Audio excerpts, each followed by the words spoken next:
12. Realeazimite capítulo 67 Autor, Ermo. Esse capítulo veio de centralnovel.com. Não se esqueça de conferir o site. A batalha final esperada não aconteceu. Um soldado foi até uma mulher que estava em pé na linha de frente e pressionou seu corpo contra a espada dela, para empurrá-la para trás. Para trás. Sua voz não era alta, mas ainda era clara e forte. Alicia notou que mesmo depois da intervenção dessa pessoa desconhecida, os soldados ao seu lado ainda estavam mantendo suas posições. Olhando mais de perto, ela podia ver em sua braçadeira já desgastada, o emblema de chefe de regimento, bem como abaixo de seu cargo as palavras Exército da Punição Divina. Ela girou o corpo para ver o que estava acontecendo, e não longe deles, um esquadrão de guerreiros altos saiu correndo do portão norte. Todos estavam vestidos com a mesma armadura de corpo inteiro, que tinha um brilho de prata sob a chuva que caía, e suas capas vermelhas balançavam com o vento. No entanto, todos eles tinham armas diferentes. Alguns estavam empunhando espadas e escudos enquanto outros estavam segurando alabardas ou machados de batalha, feitos de ferro. Depois de atravessarem a ponte, eles não marcharam como um esquadrão.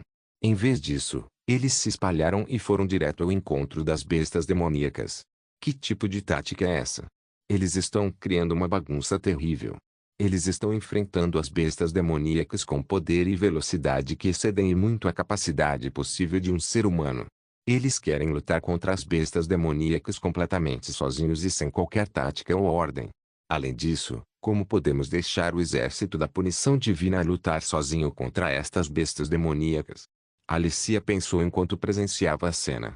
Nós precisamos apoiá-los, não. O homem desconhecido balançou a cabeça, parecendo um pouco sombrio. Você precisa voltar. Se você for lá agora e insistir em ajudá-los, você só irá atrapalhar. Atrapalhar? Alicia com raiva olhou para aquele homem. Será que sua impressão sobre ele estava equivocada? Será que este homem é um covarde? Ela apertou o punho de sua espada, pronta para se juntar imediatamente à batalha. Embora o futuro da nova cidade sagrada fosse desconhecido, no momento de sua maior crise, quando eles tiveram que enfrentar o inimigo, ela só podia ficar em pé enquanto outros lutaram por eles. Antes que ela pudesse dar 2 passos para frente, uma cena incrível aconteceu na frente dela. Algo veio voando do céu, sua forma era como um anjo caído.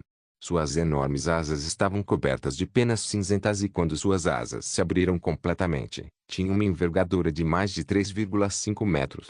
A besta tinha a cabeça como um pássaro, mas também um par de longos chifres e garras cheias de farpas, capazes de dilacerar o peitoral de um guerreiro como se fossem manteiga. A queda vertical vinda do céu era o tipo de ataque preferido dessa espécie de besta, pois ela estaria encoberta pelo céu cinzento, tornando seu ataque bastante difícil de se defender. Mesmo se estivessem empunhando um escudo pesado, os soldados não iriam conseguir se defender. A enorme força de impacto quebraria os braços e esmagaria suas costelas. Muitos soldados já haviam morrido por esse seu ataque, sem terem a chance de revidar. Sua única chance de sobreviver é jogando-se no chão, se esquivando desse golpe mortal. Mas os membros do exército da punição divina não estavam pensando em se esquivar. Um guerreiro que usava uma armadura de prata tomou uma posição firme contra o inimigo, e no último momento ele estendeu os braços e com as mãos nuas ele segurou as garras da besta. A força de impacto foi tão forte que até mesmo produziu um som forte que pôde ser ouvido por toda a batalha. O guerreiro dobrou o pé direito enquanto firmava o pé esquerdo no chão, esticando os braços e formando uma linha reta com o corpo, criando uma contraparte com poder suficiente para repelir o impacto. Quando o outro guerreiro viu que a besta demoníaca foi parada enquanto ainda estava no ar, ele jogou um dardo. O dardo foi tão rápido que Alicia só pôde ver um flash de prata. O dardo acertou precisamente na cabeça da besta, destruindo-a diretamente no momento do impacto. O guerreiro que ainda segurava as garras da besta jogou o corpo que ainda dava suas últimas convulsões. Os braços do guerreiro estavam anormalmente curvados, parecia que os ossos em seus braços haviam sido quebrados. Aparentemente, ele não deveria ter sobrevivido ao impacto sem ferimentos, mas ele calmamente pegou seu machado de ferro e começou a matar as bestas demoníacas novamente. Eles estavam apenas confiando em suas armas e seus punhos para resistir a essa investida das bestas demoníacas. Ao ver isso, Alicia não pôde acreditar no que estava presenciando. Centenas de soldados do exército da punição divina exterminaram as bestas demoníacas. Devido às suas capas vermelhas, Parecia que tinham se fundido em uma poderosa torrente de sangue, impedindo abruptamente o inimigo de avançar. Ela agora entendeu o que o soldado queria dizer quando ele disse que se ela fosse para lá ela atrasaria eles. Esses guerreiros pareciam ter a habilidade e a força de 10 homens. Cada um daqueles homens tinha força, agilidade e velocidade de reação comparável ao de uma besta demoníaca. Não, na verdade, eles pareciam ser ainda mais fortes. Frente a eles, as bestas demoníacas comuns pareciam ser quase como crianças pequenas. Eles são demais. Alicia podia sentir uma alegria no fundo de seu coração. Com um grupo tão forte de guerreiros, a Catedral de Hermes nunca cairá. Ah, me perdoe, ainda não pedi seu nome. Meu nome é Alicia Kim, e qual seu nome, capitão? Parece que você já conhece a força e habilidade do exército da punição divina, não é? O capitão olhou Alicia diretamente nos olhos. Seu olhar era tão frio quanto a chuva.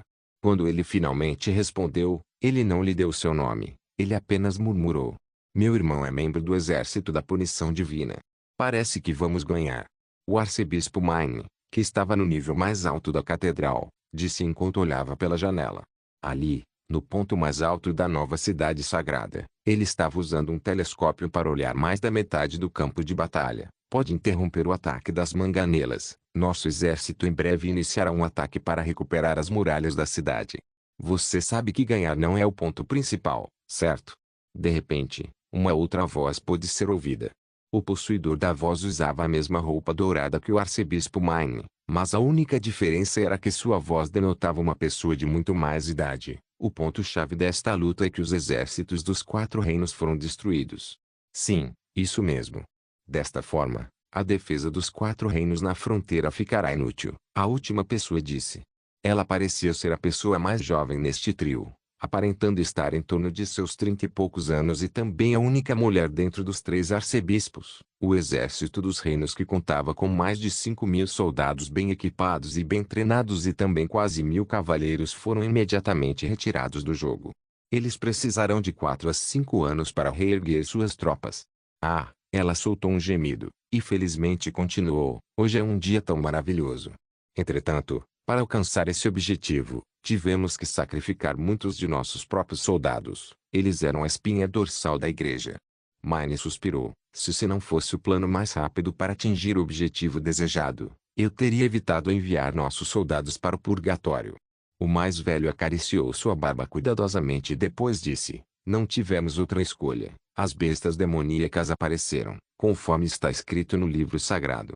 Seguindo as admoestações do livro, não resta mais tempo. Então, se não unificarmos todo o continente e forçar todo o reino sob uma única liderança, a todos nós só restará a morte. A destruição não é realmente tão ruim assim. A mulher disse enquanto ria de forma frívola: os seres humanos são sempre gananciosos, têm intenção maliciosa e não veem nada além de lucro pessoal. Sob o nome e a bandeira da justiça, eles fazem coisas muito piores do que até mesmo as bestas demoníacas. Talvez até o diabo do inferno nos trate melhor do que nós seres humanos tratamos uns aos outros. Éter, o homem mais velho, gritou com raiva enquanto puxava a barba. Esses seus comentários podem até ser considerados como traição e heresia contra a vontade de Deus. Você quer morrer? Você não precisa levar tudo a sério, e pôr tudo no coração, Typhon. Éter deu de ombros desprezando a discussão, com seu rosto cheio de desaprovação. A pessoa encarregada deste tribunal sou eu, não você. Além disso, você realmente acha que é importante para Deus se nós sobrevivermos ou não? Como você sabe que ele é mais atencioso do que o diabo? Basta. Typhon.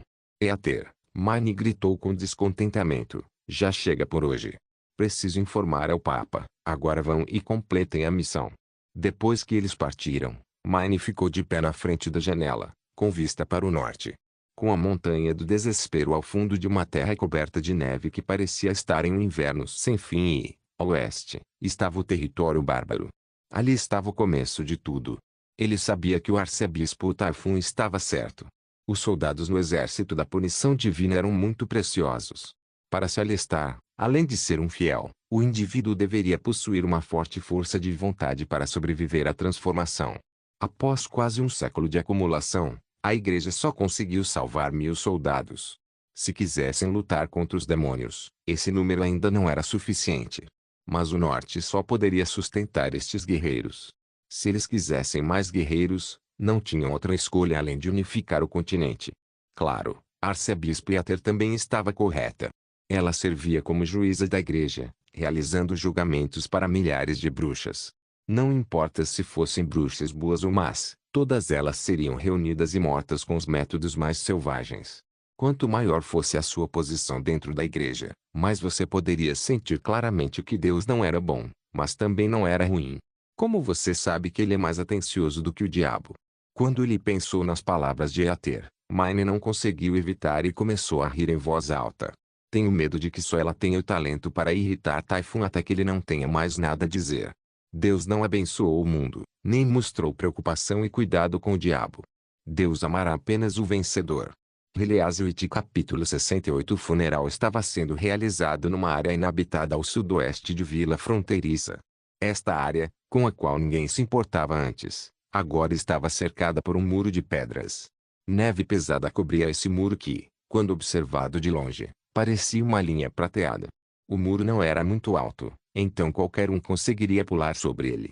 Ao ver esse muro, Vanner se lembrava da muralha da vila. Afinal, a cor e a forma eram parecidas. Até agora, ele só tinha ouvido falar dos comerciantes viajantes sobre o ritual que estava acontecendo. Quando um membro importante da aristocracia ou família real morresse, a família do falecido iria ao cemitério juntos. Lá tocaria música triste e a todos era dada a permissão para lamentar os mortos até que o caixão fosse enterrado no subsolo. Quanto maior fosse o status nobre do falecido, maior seria o funeral. Mesmo depois de suas mortes, eles ainda recebem melhores tratamentos do que os plebeus, Vanner pensou com inveja. Ele perguntou a si mesmo, o que vai acontecer com meu corpo depois da minha morte? Será que eles vão apenas cavar um buraco na beira da floresta e vão me jogar lá? Além disso, ninguém sabe quando os meses dos demônios vão terminar, então, quem sabe se uma besta demoníaca vem cavar e devorar meu corpo depois. Para o povo de Vila Fronteiriça, a morte não era algo desconhecido. A cada inverno, em particular, quando eram forçados a viver em Forte Cancioneiro como refugiados e morar em barracos, muitos deles morriam de fome, frio, ou devido a doenças e ferimentos. Isso já era o esperado. Ninguém tinha tempo e poder para se afligir pelos mortos. Saber onde e quanto obter o próximo pedaço de pão era a questão mais importante. Mas hoje, Sua Alteza realmente queria realizar um funeral para um soldado. Eu ouvi dizer que, infelizmente, ele morreu durante a perseguição daquela espécie híbrida. Sua cabeça foi mordida junto com metade de seu corpo. Vanner conhecia esse cara desafortunado. Ele poderia ser considerado como um dos rostos conhecidos do antigo distrito. Ninguém sabia seu nome verdadeiro, todos simplesmente o chamavam de Ali. Vanner sabia que Ali deixou uma esposa e 2 filhos. O mais velho devia estar com 6 anos e o mais jovem tinha acabado de aprender a caminhar. Em circunstâncias normais, a família de Ali estaria acabada. A viúva ainda poderia encontrar um homem novo para viver, mas o que o novo marido faria com seus enteados? Por causa disso, muitas crianças eram jogadas na rua e abandonadas para se defenderem sozinhas. A maioria dessas crianças iriam para um bar para atrair clientes e vender seu corpo, morrendo de doenças estranhas no fim das contas. Mas Sua Alteza realmente parece estar tentando cumprir as promessas que fez durante o recrutamento das milícias. Quando um soldado morresse durante a guerra, sua família receberia o pagamento integral, além de ter uma compensação extra. Como era mesmo que Sua Alteza chama isso? Vanner teve que pensar por um momento. Ah, sim, ele havia chamado de pensão. E o dinheiro que sua esposa obtém é na verdade 5 peças de ouro. Além disso, Sua Alteza ainda vai fornecer carvão e comida o suficiente para a família todos os meses, o que significa que, mesmo que sua esposa não trabalhe, ela vai ter o suficiente para cuidar de si mesma e de seus filhos. Bem, pode ser que estas promessas sejam apenas promessas vazias, mas pelo menos as peças de ouro são reais. Ele tinha visto como Sua Alteza tinha dado dinheiro ao cavaleiro-chefe, que mais tarde deu o dinheiro à esposa de Ali. Inferno, será que eu estou com um pouco de inveja de Ali? Não, não. Vanner balançou a cabeça uma e outra vez, tentando expulsar esse pensamento estúpido. Com o meu talento, não tenho por que me vender tão barato por minha esposa. Além do mais, é muito provável que ela se torne a esposa de outra pessoa. Depois de dar o dinheiro, Sua Alteza fez um discurso curto, mas cativante. Em particular, a frase, Enquanto ele estava protegendo seus amados e os inocentes, nós sempre nos lembraremos dele. Fez o sangue de Vanner ferver. Então é assim mesmo. Vanner pensou, não é de se admirar que, nos últimos dias, além de pão e das peças de ouro, eu estive em busca de um objetivo maior. Pelo menos durante este inverno, eu acho que a gente consegue sobreviver confiando em nosso próprio poder em vez de esperar pela caridade de forte cancioneiro. A última parte foi o enterro. O caixão de Ali foi posto na cova previamente cavada. Então, o cavaleiro-chefe fez todos os membros da milícia se alinharem em frente ao túmulo. Independentemente de serem da primeira equipe ou da segunda, todos tiveram que pisar na frente do túmulo e jogar um punhado de terra sobre o caixão com uma pá. Ao se retirar, cada um dos 200 membros da milícia voltava para seu lugar e formavam as 4 fileiras já conhecidas. Quando foi a vez de Vanner, ele sentiu, de repente, que a pá parecia ter ficado um pouco mais pesada enquanto ele pegava. Ele podia sentir que todas as pessoas ao seu redor estavam observando cada movimento dele, fazendo-o diminuir a velocidade. Quando ele finalmente terminou e voltou ao seu lugar, Vanner pôde ver com seus próprios olhos que a próxima pessoa na linha estava agora sob a mesma pressão que ele estava sentindo anteriormente. A lápide era um pedaço retangular de pedra branca, e também havia algumas palavras escritas, mas ele não conseguia ler. Ali não foi o primeiro que foi enterrado neste lugar. Ao lado de seu túmulo, havia outra lápide semelhante, coberta pela neve. Quando Vanner estava saindo, viu outro novo vice-capitão, Brian, de pé na frente de uma pedra, derramando lentamente um copo de cerveja na lápide. Vanner não podia deixar de pensar, se meu destino é ter um fim desses, então não é assim tão ruim. Vossa Alteza, durante o retorno ao castelo, Carter de repente começou a falar. O que você fez foi inapropriado. Roland continuou a frase. Não. Carter pensou por um momento, mas no final, ele apenas balançou a cabeça e respondeu, não sei como dizer, mas acho que ninguém jamais tratou seus subordinados assim. Eles não possuem nenhum título, tampouco alguma linhagem, e a maioria deles nem possui um sobrenome, mas, no fim das contas, você acha que o que fiz foi certo?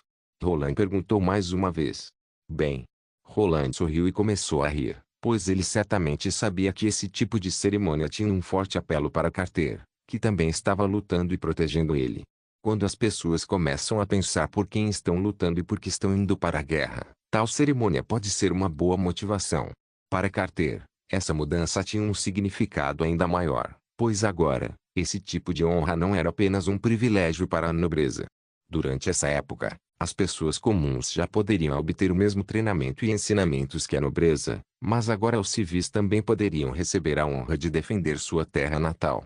O sentido duplicado da conquista era absolutamente inexplicável. Claro, a introdução do funeral público é apenas o começo, Roland pensou. Ele ainda tinha muitas ideias que poderiam ser usadas para melhorar o senso de honra coletivo, como usar bandeiras, tocar músicas militares, estabelecer um exemplo heróico e coisas do tipo. Não era possível construir esse espírito do nada. Roland só poderia aumentar o sentimento de pertencimento passo a passo, e sempre incutir a ideia até que gradualmente entrasse em vigor. A fim de garantir que o projeto de pensão fosse iniciado e confiável, Roland havia arranjado tudo sozinho. Dentro da Câmara Municipal, ele criou um grupo de pessoas que eram responsáveis pelo pagamento da comida e do carvão vegetal. Contudo, quanto mais Roland avançava na melhora significativa de Vila Fronteiriça, mais pesada a pressão se tornava sob seus ombros. Mesmo assim, parecia que o projeto de mineração e a melhora das condições de vida das pessoas estavam no caminho certo. Com reservas de grãos suficientes, até agora ninguém morreu de fome ou congelou até a morte. Em comparação com outras vilas e cidades, isso parecia ser um milagre. Mesmo em Castelo Cinza, algumas pessoas morriam de fome durante o inverno. Mesmo sabendo de tudo isso, Roland pensou que Vila Fronteiriça ainda carecia de melhoras em muitos pontos. Seus objetivos eram muito maiores do que isso, mas seu alcance de operacionalização já havia atingido seu limite. Seu ministro adjunto Barov e seus mais de uma dúzia de aprendizes que ele trouxe consigo, já estavam agora controlando toda a gestão financeira e administrativa de Vila Fronteiriça.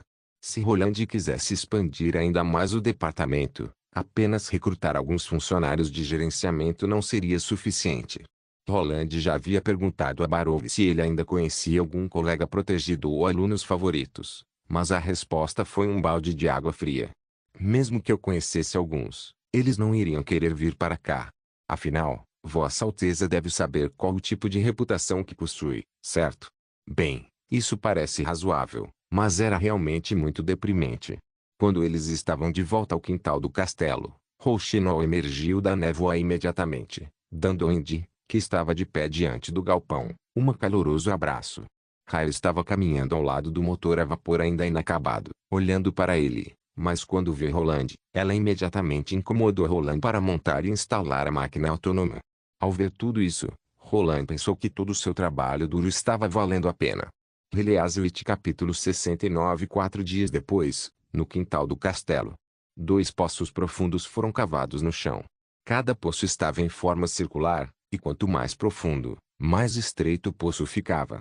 Ao nível do solo, o seu diâmetro era de cerca de 40 centímetros, mas a sua parte mais profunda atingia apenas 26 centímetros de diâmetro. Esses buracos eram os moldes que Roland pretendia usar para produzir seus protótipos de canhão.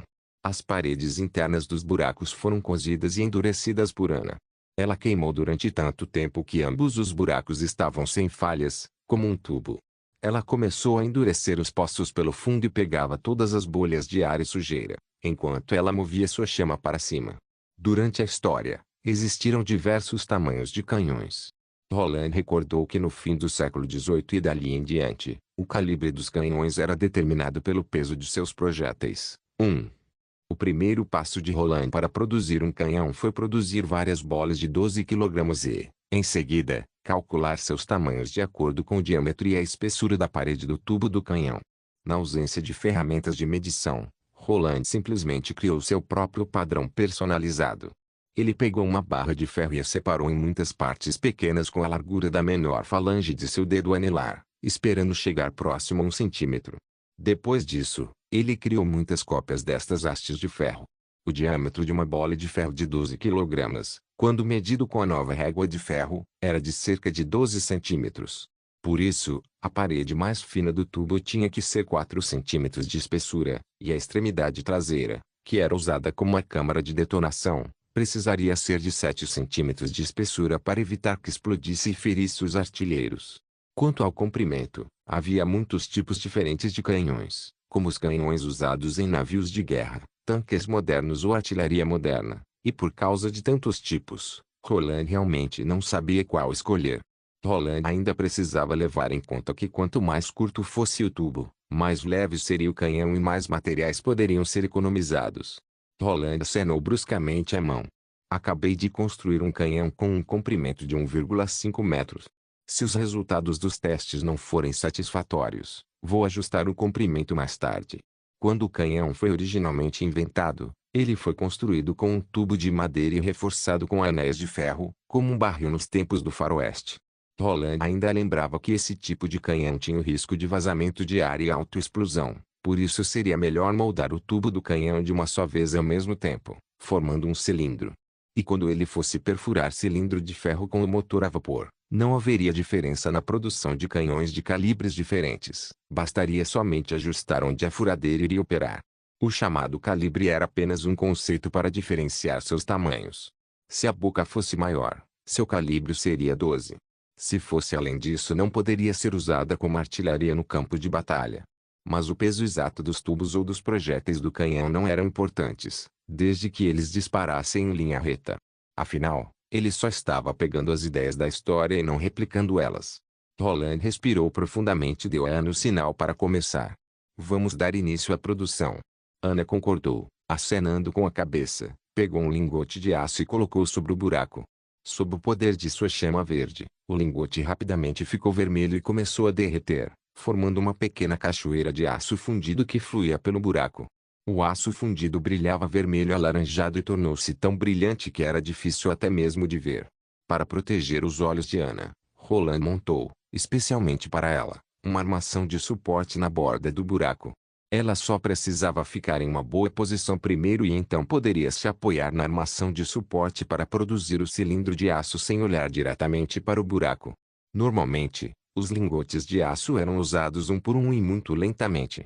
Afinal, Ana sozinha não podia começar a era do aço, mas produzir um pequeno lote não era um grande problema. O problema mais difícil de resolver era manter a temperatura no mesmo nível, mas com a ajuda de Anna, Roland era capaz de produzir um pequeno lote de aço de excelente qualidade. Esta foi também a razão pela qual Roland ousou produzir um canhão com o tamanho de 5 metros. Em comparação com os canhões produzidos em bronze ou ferro, o canhão feito de aço era claramente muito mais forte e resistente.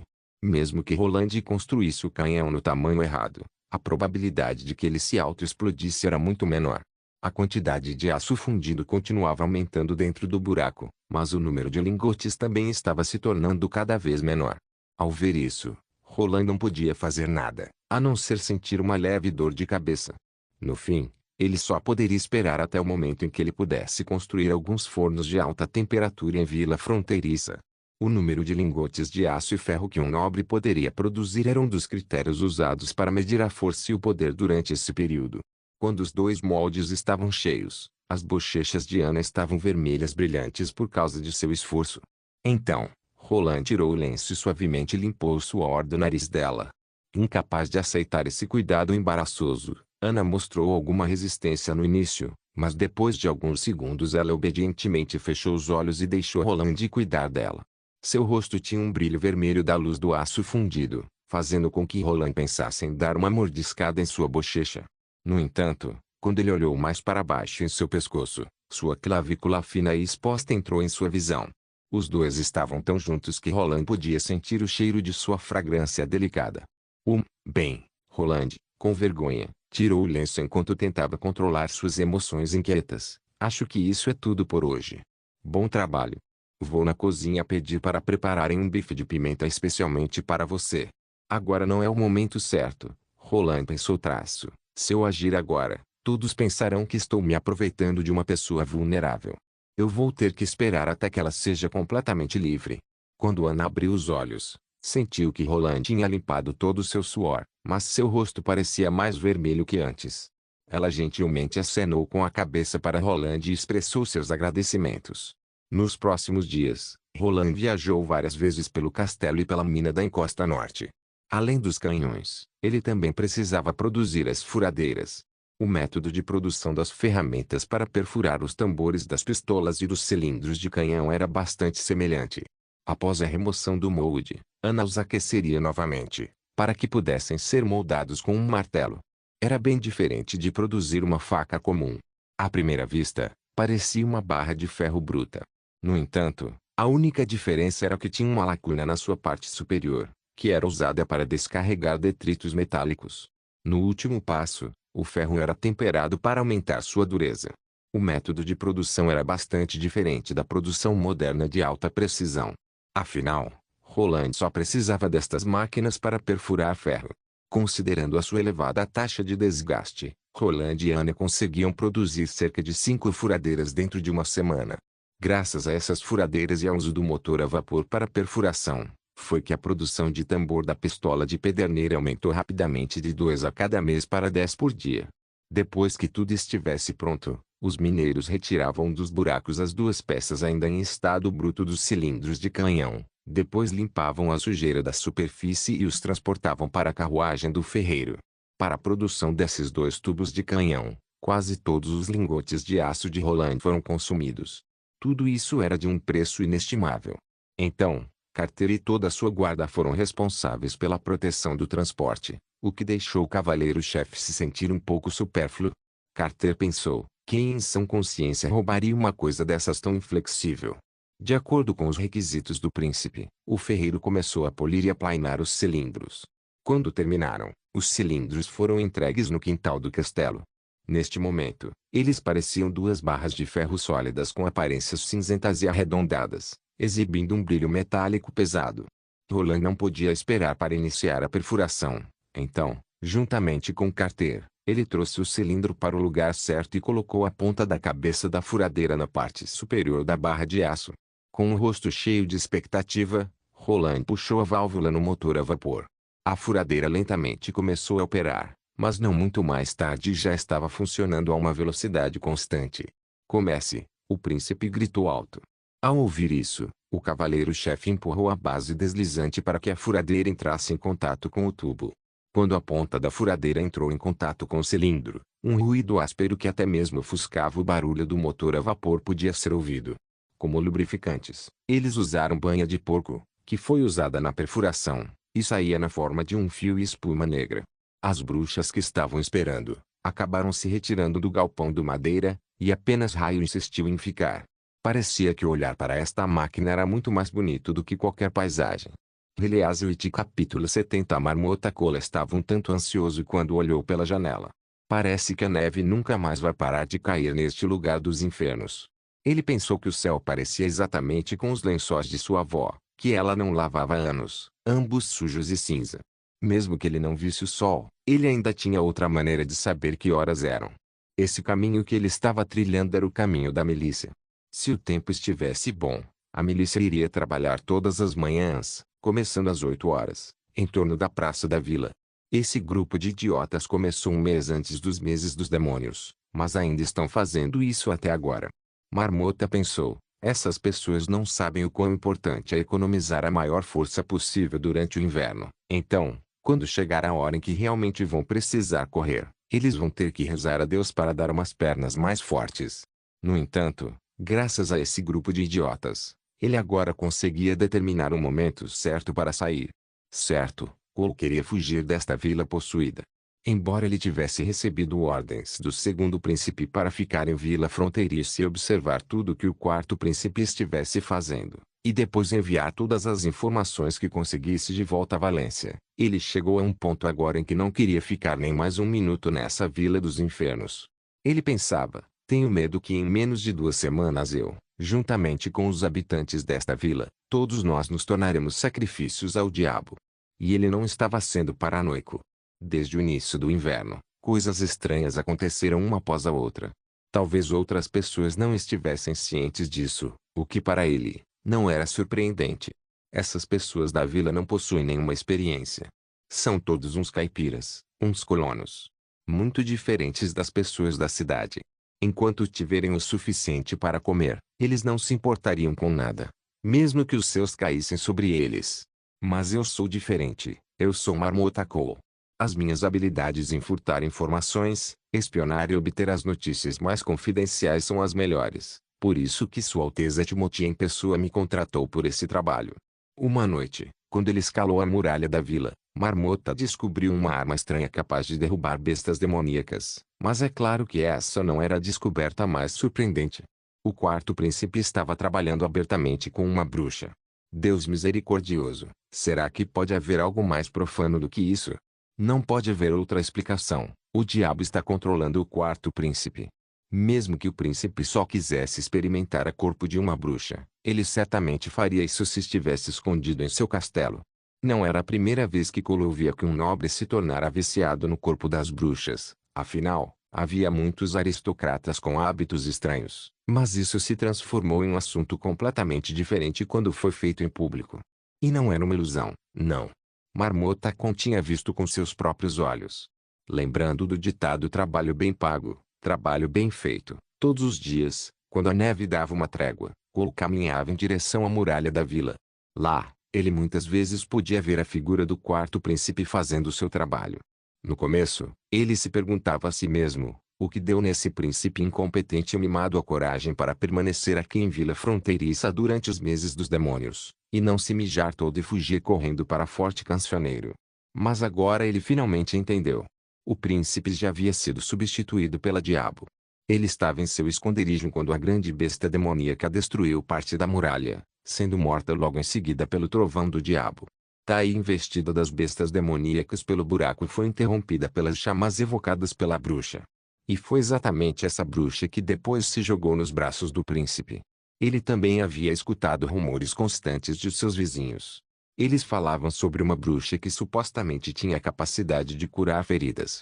A bruxa teria curado um menino ferido. Supostamente, ela também curou o pé quebrado da velha senhora do outro lado da rua. Mas para Cole, tudo isto era pura blasfêmia. Como alguém poderia aceitar o tratamento de uma bruxa? Qual seria a diferença entre eles e todas as bruxas que aceitaram ser corrompidas pelo próprio diabo?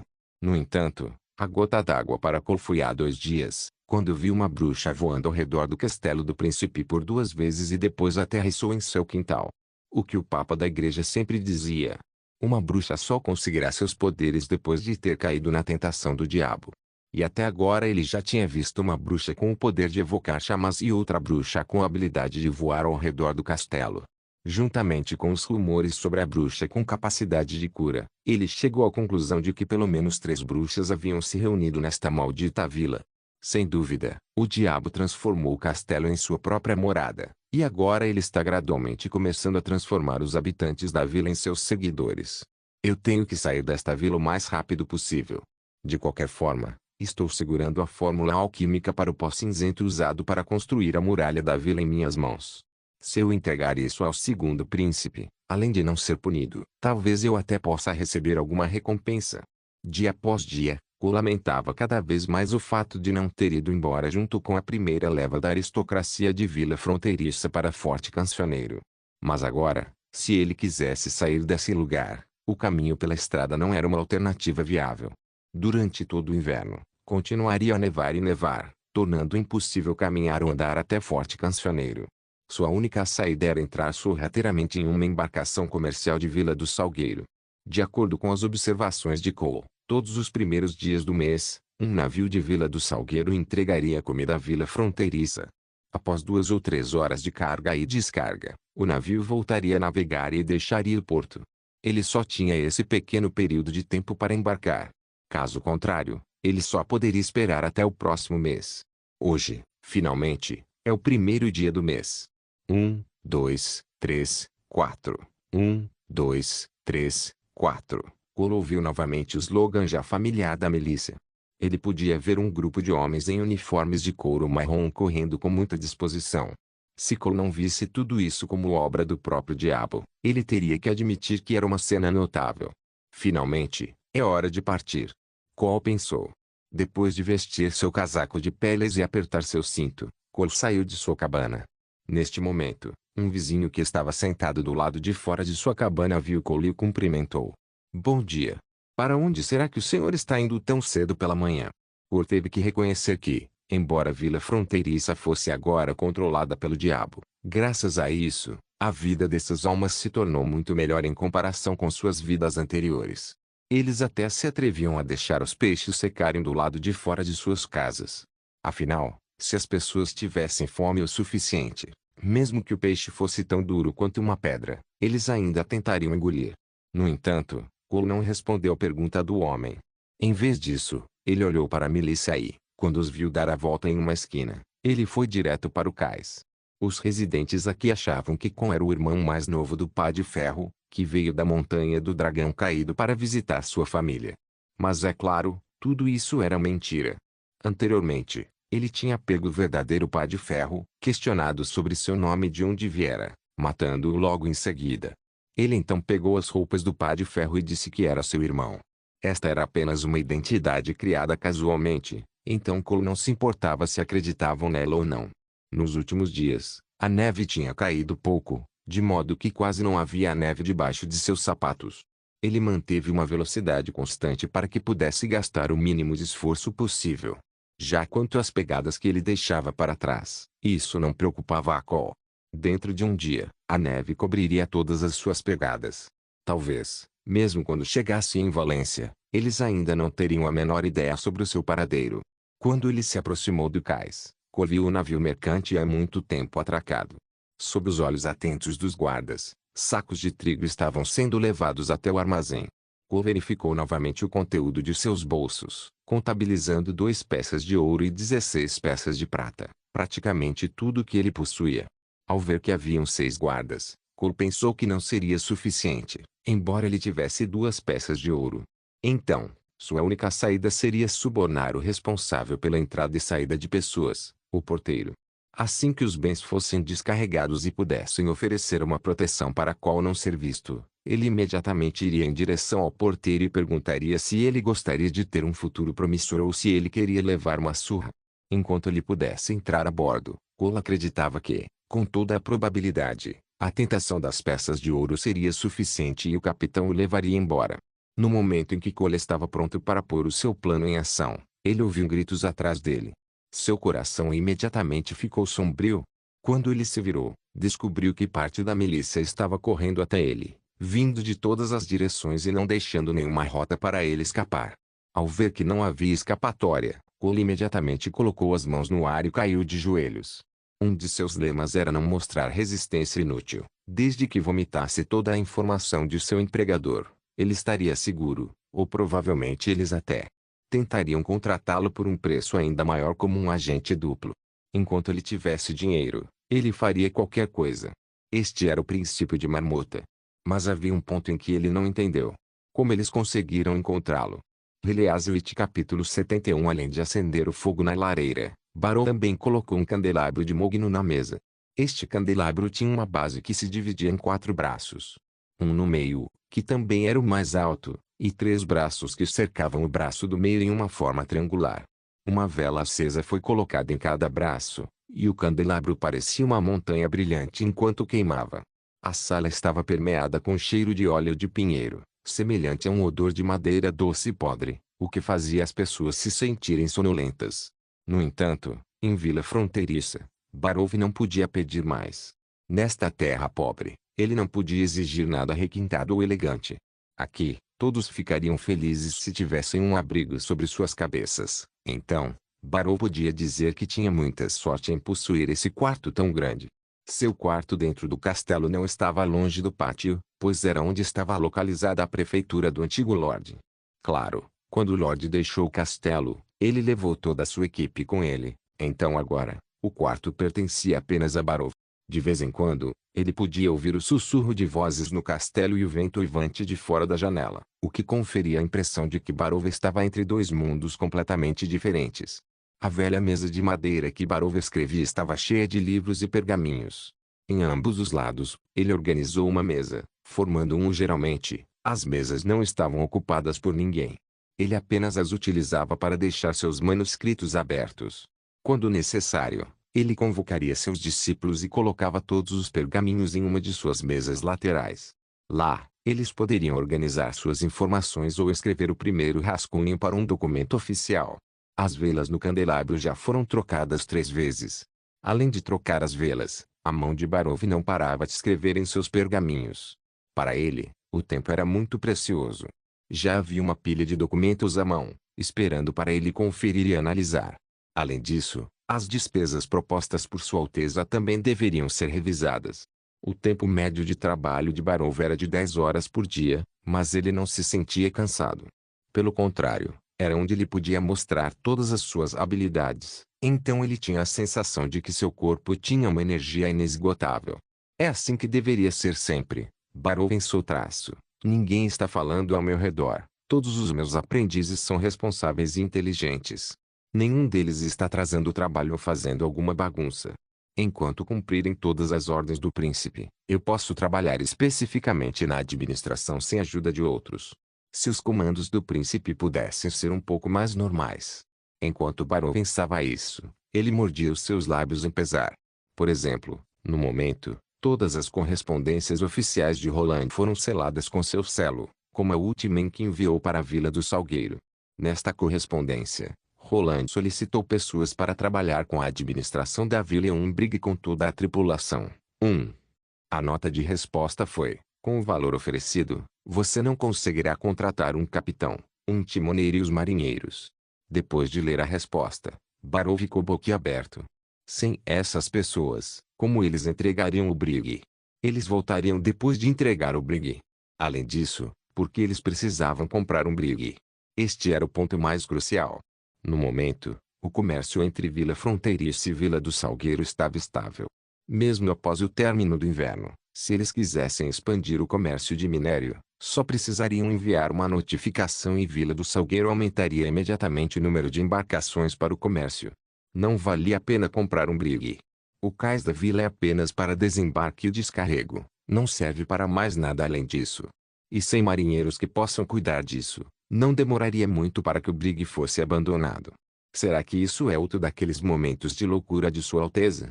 Quanto ao primeiro pedido, ao contrário do que se poderia esperar, Barão conseguia entender.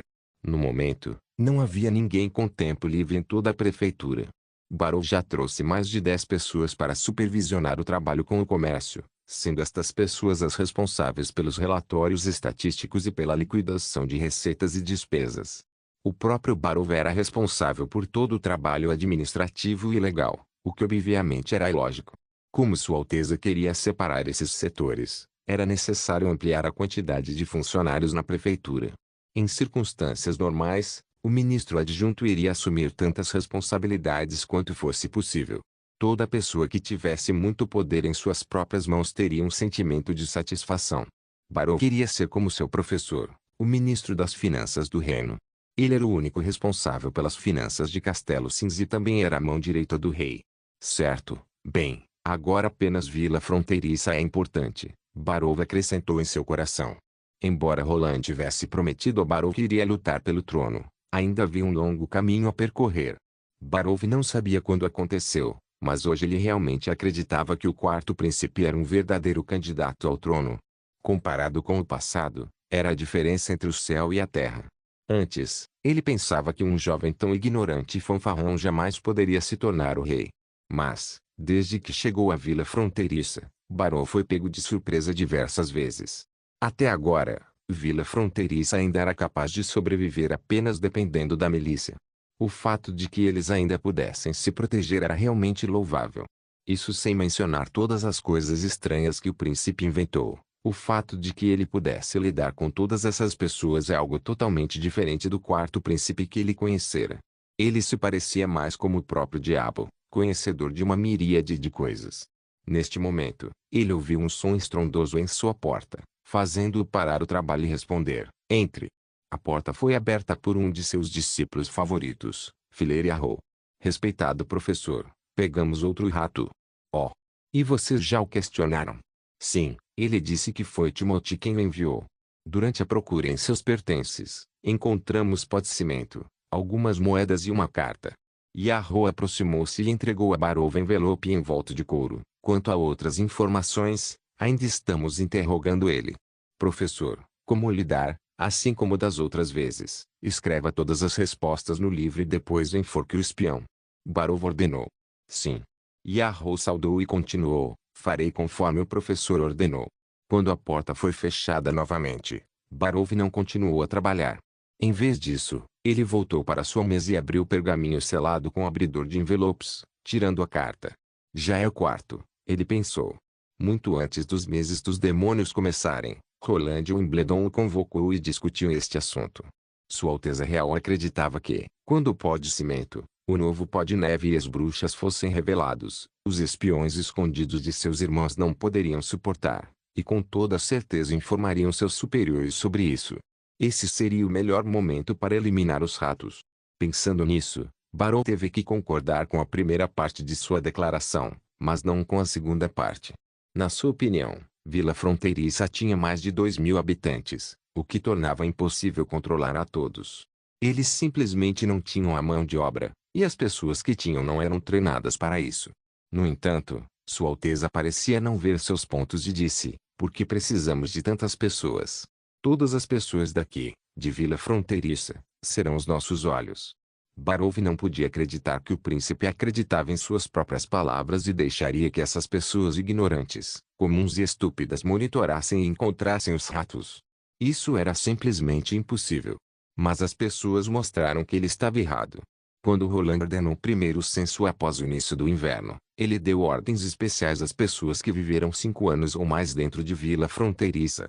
Certamente, Forte Cancioneiro tentou quebrar a economia de Vila Fronteiriça após a tentativa de queimar o estoque de alimentos, mas eles não desistiram ainda. Em vez disso, seus espiões enviados ainda deveriam estar à espreita.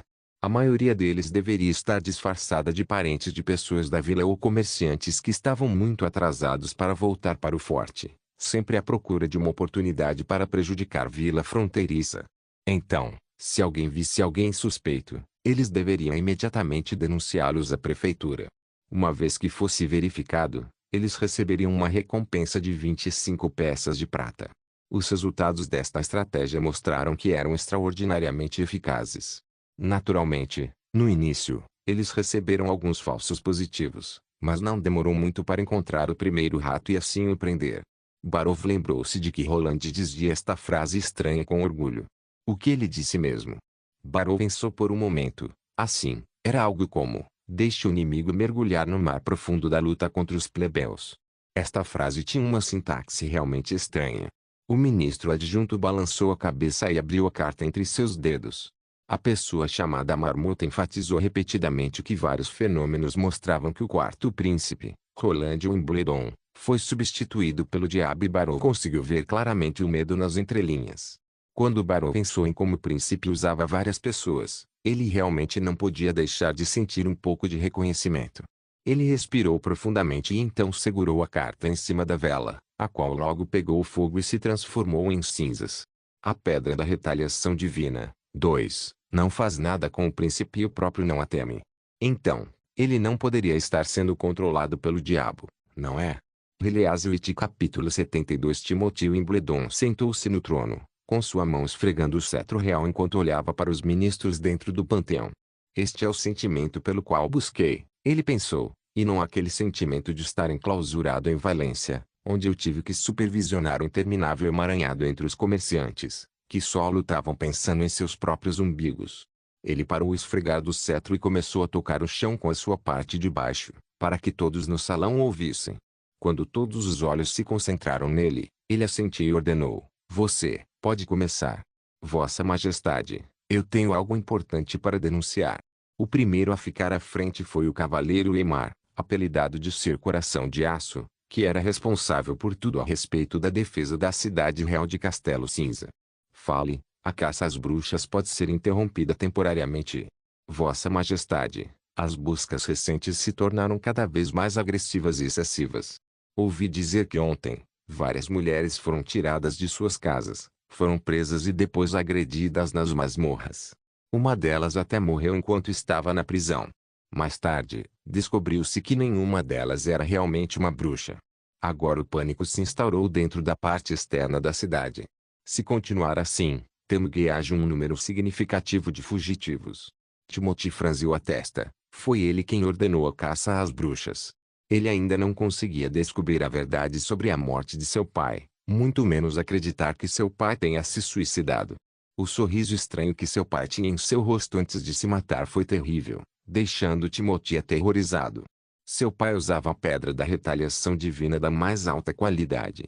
Além disso, a igreja também confirmou que a pedra era genuína, mas isso não significava que nenhuma bruxa estivesse envolvida. Mesmo que a teoria fosse estranha, ele não tinha uma teoria melhor do que essa, de que a morte de seu pai era culpa de uma bruxa. Ele olhou para Langley, um oficial e seu ajudante em treinamento que eram os responsáveis pelas buscas. Langley imediatamente levantou-se e disse: Vossa Majestade amada, foi apenas um acidente, e já puni severamente os responsáveis. Ele começou a estalar os dedos, mas continuou: o guardião do portão, o castelão e os guardas das prisões receberam 10 chibatadas e foram multados em 25 peças de prata. Uma mulher morta e outras 3 foram brutalmente torturadas, e você acha que alguns cortês e um tanto de dinheiro será suficiente como compensação? Sir Eymar perguntou com uma voz fria: e quem te deu o direito de julgar? Foi o ex-primeiro-ministro Vico ou o ministro da Justiça Lord Padro. Vossa Majestade, atualmente estamos enfrentando situações extraordinárias, então eu tive que agir rápido. Langley alegou inocência e caiu de joelhos. Ao ignorar alguns pequenos contratempos, as buscas alcançaram grande sucesso. Já pegamos pelo menos 15 bruxas que estavam à espreita na cidade real de Castelo Cinza e agora estão sendo torturadas. Então você logo poderá saber se seu pai, não, quero dizer, se elas planejaram uma conspiração. Timothy olhou para ele e pensou com raiva. Seu idiota, você quase disse a todos as nossas verdadeiras intenções. Enquanto os ministros que estavam neste salão provavelmente já adivinharam que ele era o verdadeiro engenheiro por trás do enredo, o mundo exterior só podia saber a versão oficial, em que o príncipe geral matou o rei. Este ponto jamais poderia ser contestado. 15 bruxas. Ser Coração de Aço zombou desprezando essa fala. Bem, parece que Cidade Real de Castelo Cinza já se tornou uma fortaleza de bruxas. Alguns anos atrás, a igreja iniciou uma caça às bruxas na floresta leste da cidade real de Castelo Cinza, mas só conseguiram pegar 6 bruxas. Parece que seus homens são muito mais fortes que os próprios homens da igreja. Seu Langley gritou alto, mas imediatamente foi interrompido por Timothy. Basta. Langley é tão idiota, assim como os outros tolos sob meu controle, Timothy pensou. Ele estava aborrecido pelo fato de que não havia ninguém habilitado sob seu comando, eram todos idiotas. Se ele não precisasse desses imprestáveis no início da guerra pelo trono, ele não teria promovido um idiota como Langley. Mesmo que você queira inventar números falsos, não dê números tão inacreditáveis. Receio que estas 15 mulheres enfrentarão o mesmo tratamento de plebeus azarados. Ele não queria envolver a igreja, mas no momento ele não enxergava outro caminho. Então ele ordenou: você irá até a igreja e pagará um padre para vir até aqui e confirmar a identidade destas 15 mulheres. Até lá, interrompa imediatamente as torturas. Você irá deixar o padre confirmar a identidade de todas as mulheres que você capturou, se elas são ou não bruxas. Se eu descobrir que algum de vocês não seguiu as minhas ordens à risca, eu mesmo vou jogá-lo no fosso da cidade para alimentar os peixes. Ah, sim, Vossa Majestade. Langley confirmou: eu seguirei imediatamente suas ordens. Depois que Langley saiu do salão, Timothy voltou-se para o ministro das Finanças. Se houver alguém que tenha sido injustiçado junto com as 3 anteriores, elas receberão 3 peças de ouro cada. Quanto às mulheres que morreram na prisão, envie o dinheiro às suas famílias. Ele fez uma pausa, algumas vezes. Como quiser. Disse o ministro das Finanças enquanto ele concordava com a cabeça. Vossa Majestade é muito gentil. Ciro Emar elogiou ao mesmo tempo em que saudava o príncipe. Próxima questão. Timothy esperou por um momento, mas quando viu que ninguém demonstrava que iria pedir alguma coisa, ele disse: como ninguém tem um problema novo, vou começar com o meu. Timothy olhou para o ministro da Diplomacia, Yoshua, Sir Balin. Já faz um mês desde que o pedido de convocação foi emitido, mas ninguém voltou para a cidade real de Castelo Cinza. Diga-me, que notícias você tem a dizer? Sir Balin veio da família Flynn e manteve sua posição por 30 anos. Ele tinha cabelos grisalhos, um rosto velho e já estava com um pé na cova. Ele limpou a garganta. Vossa Majestade, sua terceira irmã, Garcia Wimbledon, ainda não respondeu. Seu quarto irmão, Roland Wimbledon, respondeu. A carta dizia que, quando seu povo estiver seguro no final dos meses dos demônios, ele considerará seu retorno. E o que mais? Timothy perguntou irritado. Ele dirigiu a carta ao príncipe Timothy e não ao rei Timothy. Timothy não conseguiu se segurar e acabou desdenhando o alto de seu irmão. Ele continua tão ignorante quanto antes, um irmão sem esperança. Ele pensou: se você voltar, você irá obedecer a todas as minhas ordens, pois sou seu novo rei. Eu vou te dar um bom lugar para viver, tal qual o príncipe mimado que você é. Se você não voltar, você não terá uma morte fácil. Será o mesmo que jogar xadrez, independentemente do que você faça, eu vou ter a resposta certa. Apenas deixe ele estar como está. Timothy acenou bruscamente a mão. E a minha quinta irmã? Vossa Majestade, ela se foi. Sir Balin respondeu com vergonha. Ouvindo esta resposta, Timothy perguntou confuso: o que? Como assim se foi? O que você quer dizer com isso? Ela foi a primeira que prometeu voltar, mas uma semana depois, a Alteza desapareceu do palácio onde morava juntamente com ela, seu mordomo e suas 2 criadas. Eu já organizei uma equipe para encontrá-la, mas eles ainda precisam encontrar seu paradeiro. Por que tudo isso? Qual é o significado disso tudo? Mas que desperdício, ela só precisava acreditar em mim. Timothy sentiu que seu coração estava cheio de dor, já que ele tinha altas expectativas de sua irmã. Ele esperava que ela pudesse se tornar sua ajudante. Afinal, Timothy viu sua irmã crescer, e Tilly sempre demonstrou ser inteligente e hábil, tendo uma performance ainda mais deslumbrante do que a dele. Ela só perdeu seu lugar como princesa da coroa porque era uma menina. No início, Timothy teve uma excelente impressão dela ao olhar para os arranjos feitos por seu pai. Era muito claro que o rei não queria que Tilly se envolvesse nessa tempestade.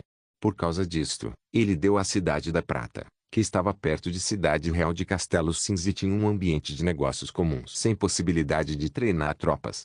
Mas quem poderia ter adivinhado que ela fugiria? Essa era uma escolha feita por alguém com sabedoria. Agora que ela se foi, o antigo Lorde deverá assumir a Cidade da Prata mais uma vez. Você também deve deixar a busca continuar. Não posso permitir que outra pessoa com sangue real passeie entre as pessoas comuns.